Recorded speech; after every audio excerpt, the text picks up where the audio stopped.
what about the linebacking core, Andrew? Because I look at this and I say there's a lot of new faces there. There's a lot of guys that come back. There's depth, but there's some guys with experience that could bring good leadership. Darian, how do you say this? Galette. Gillette comes from T High School, and he transfers in from Texas. They bring in a junior college guy in Montrell Chapman, who's 6'3", 230, very well built from Mississippi Gulf Coast Community College in Batesville. They brought in another guy too from Tennessee. Was it Malik Celia? I might have that wrong, but Jalen Smith from uh, Tennessee. Malik Jalen Silla is from Smith. Texas That's A&M. it. That's right. But point being, they really attacked the portal on that side of the ball on defense as a whole, but they really attacked it in the linebacking core. I expect that to take a step forward, but I don't trust it to take a step forward. I'm not going to say it will or won't. I don't know. The expectation should be you have the guys that can play, like if you're playing middle linebacker, you should have no problem disrupting the passing game. If you're playing up front, inside, outside linebacker, you have no trouble playing off the edge, getting to quarterbacks left and right. I need to see it to believe it first before I say that it's ready to do that. But I think there's a lot of depth and potential there at linebacker. What's your thoughts? I like the linebacker room quite a bit. Um, Yeah. they did have one significant loss in the offseason. Stone Blanton, who ended up finishing second Hmm. on the team in tackles.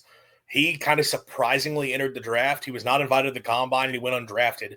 Was with the 49ers, which I'll be honest, I don't know what the status of that is. I haven't kept up with how he performed throughout camp and if he's even still on the roster. I hope he is for his own sake. I checked that actually.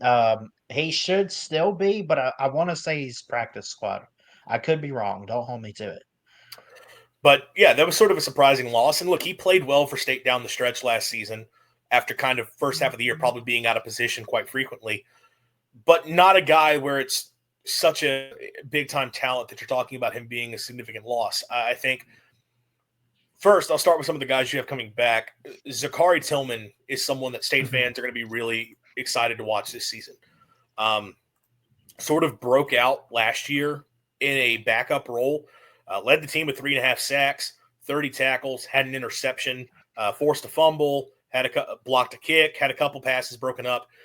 He felt like one of those guys that every time he was on the field, he was making a big play. He was making a game-changing play. He wasn't out there regularly to rack up tackles because he was backing up. I think he was backing up Nick Mitchell officially, who is still on the roster as well. And it's one of those things where you'd like to get them both on the field at the same time a little bit more, where he should have been on the field more last year. But the guy's very athletic. He's already shown his ability as a pass rusher. He's clearly a big play type guy. That's someone who I think is going to have a really big year. I mentioned Nick Mitchell, a solid linebacker. I don't think a superstar, but a guy who got experience for you a year ago, won a starting job for you a year ago, and you bring him back as a returning starter. Is he going to be a starter comes the season? I think right now, probably trending that he will get the starter week one. I don't know if he'll be the guy who ends up playing the majority of snaps there, but that's a veteran you have in the room who made some plays for you a year ago.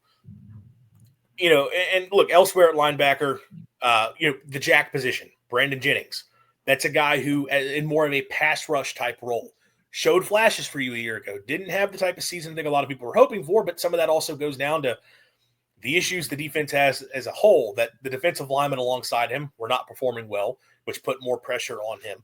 I already kind of talked about it's tough to really be able to pass rush all that effectively if the offense is just able to hand the football off for 5-6 yards a pop every single time. Tough to deal with that. But I think he's in store for a big season. He's a very talented player, and again, someone who could sort of be a little bit of a terror off the edge for MSU. So you look at those three guys coming back, you already have a pretty good starting nucleus to work with at linebacker. You talked about the transfers coming in, some really intriguing transfers at that position. Jalen Smith is someone that Tennessee wanted to come back. He was Yeah. a good contributor. He wasn't going to be one of their starters, and I think He wasn't a starter a year ago, and they're bringing back their starting linebackers this year, which is why he ultimately transferred. But he was someone Tennessee wanted within that linebacker rotation. He played a lot for them a season ago, was going to He play a was lot like for them. one of the he was like one of those guys that you wanted to save. You didn't want to like put him over who you already had, but you definitely wanted him out there in some way because you knew he could come through and make a big play. I actually read up on him a little bit earlier, and you know, just watching him play, the dude I think is really really good. The numbers don't show it on paper because he didn't get a lot of playing time, and you know, you had a lot of guys in the depth chart for Tennessee over the past few years. But anyway, the guy has potential there. I think he's very fast. He was a 3-star coming out of high school. Just overall, I mean, the guy also ran track. He's fast. And Mississippi State needs that speed, but they also need that aggression from guys like that. You would hope that he's a guy that starts this year, right? I think he'll battle for a starting job for sure. And to your Yeah. point about, Tennessee, we're not going to start you, but we want to keep you on the roster. That's one of the examples of the way things have changed in this portal era, where the more talented teams cannot hoard talent the way they could previously. That Right. guys who are good enough to start elsewhere are going to go elsewhere and are not just going to stay on the roster just because, well, I can be a contributor here, but I'm not good. I'm not going to be the guy who starts for you. So Jalen Smith is one of those that comes to Mississippi State, going to battle for a starting job. Darian Gillette comes over from Texas, another guy that there's a big-time recruit coming out of high school, was in Texas a couple years and didn't really make much of an impact, but now gets sort of a fresh start at Mississippi State, and someone that I think, by all accounts, had a pretty good offseason and can be a nice contributor. Reese, I'm sorry. Unfortunately, we can't start over. That's my guy, Thanks for Reese. showing up, I think though. he's probably going to say that every time he joins the show. But, but yeah, Darian Gillette, someone who I think can contribute for you. When we talk about that inside linebacker group with Zachary Tillman, Nick Mitchell, Jalen Smith, Darian Gillette, those are 4 guys who I think are all solid to even really good players for you to sort of start with. And then, like I mentioned, with Brandon Jennings off the edge, I think you've got a good player at the jack position. Also stepping in at jack linebacker, Malik Silla comes over from Texas A&M. Big frame, good pass rusher, someone that A&M was really excited for the potential there, and someone who should help State from a pass rush standpoint. Neve Sanders from Northern Illinois, sort of the same thing, a guy who has a lot of production at the lower level you think can step in. And then you got some younger guys in this room that people are excited about as well. I mean, Tyler Lockhart was the prize recruit in this previous signing class. And that's someone as a true freshman you think might be able to make an impact. Fat Forrest is someone that I think fans are really excited about. LaKendrick James and Montrell Chapman, like you talked about, his JUCO transfers, have a chance to contribute. Tyshawn Willis, who, again, was one of State's better signees this previous signing class, as another guy who can sort of be a pass rusher for you off the edge. This is an exciting linebacker room, and I think they've got a lot of guys that they're going to want to get involved. Now, there is a name we have not talked about as a linebacker that is now technically part of this room. And, he also kind of plays another position as well. But even if we weren't talking about him as a part of it, I would be really excited about this State linebacker room. Yeah. And that would be which guy? I'm That would be Isaac Smith. Isaac Smith. Okay. Yeah. I'm just So, making sure. yeah. Isaac Smith last season obviously leads the Bulldogs in tackles, led the SEC in tackles with 127 in 11 games played. More than 11 and a half tackles per game, which is absolutely absurd. There was a lot of fuss made over the fact that you've got that guy as a safety leading you in tackles. That was very much overblown just from the fact that, one, the safety position he was playing was one that was really designed to come down and be a tackler. That's part of the safety role that he played. Also, he effectively played as a linebacker half the year. It was already down in position to make tackles anyway. Now, it is also true there were some tackles he made because other guys simply weren't making stops. So, yes, the numbers were inflated a little bit by product of the lack of production and talent around him. But the guy also played a role designed to rack up tackles, and that's what he did.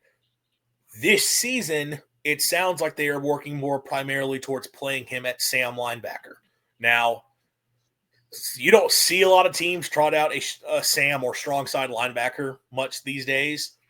That position has kind of been replaced by nickel corner.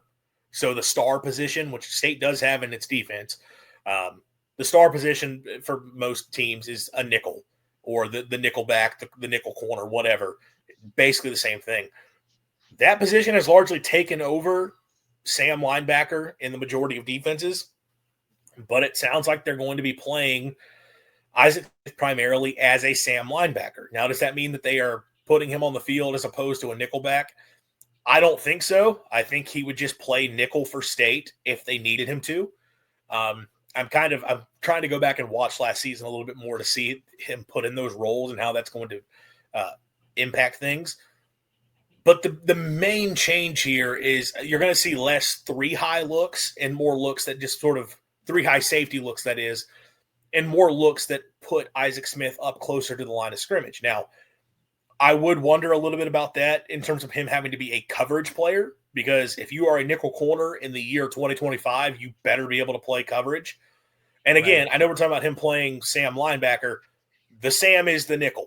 So if you have him playing at Sam as your nickel, you have to have either you have to trust that guy can hold up in coverage, or you have to trust that you have someone over top who can sort of help him out. Which, again, I'm weird on that, because for as good as Isaac Smith is, he is not a great coverage in space type guy. So I do wonder a little bit about putting him in that role. I do know this, though. He is very good in the box safety, Sam linebacker type role. Apparently, he has done a good job as a pass rusher off the edge in preseason camp, playing more of this Sam linebacker type role. He's bulked up.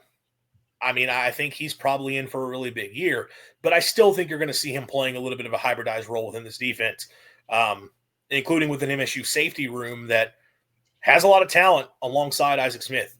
MSU safeties look to be pretty good going into this season, which might be part of why they wanted to play Smith more as a linebacker to get more of those guys on the field.